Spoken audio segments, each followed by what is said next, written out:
Live here at the Dunkin' Donuts Center in Rhode Island, your final score, the Villanova Wildcats 64 and the Providence Friars 60. Villanova, we all know the story with them. John Rothstein says they're a Fortune 500 company and they play basketball like it. Today, they were only 2-point favorites coming into the dunk. 37-30 at half, they led, and they never looked back. Although this game was truly won in the second half with a couple of defensive mishaps from the Friars, and just the inability to put the ball in the bucket, to be quite frank. A key to this game for the Friars, as we know, was the perimeter shooting. Ed Cooley sent out a lineup that he hasn't sent out too much, but it was very guard-heavy with the hopes that the shooters would come alive today. That was not the case.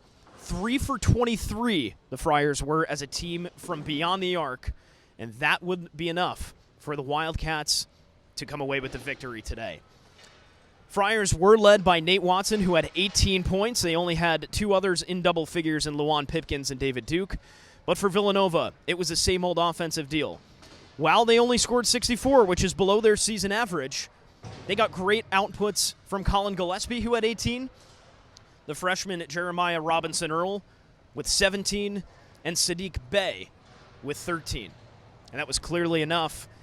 For Providence, they also put up 19 second-chance buckets compared to Villanova's 4.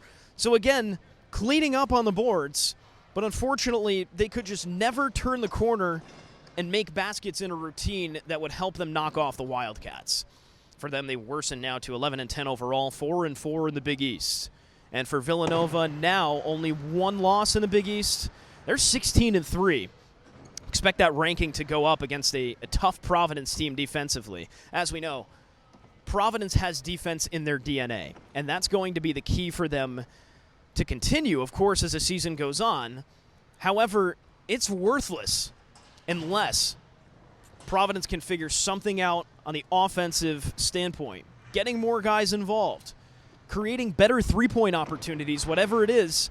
Providence does need to address the lack of offensive output over the past couple of games.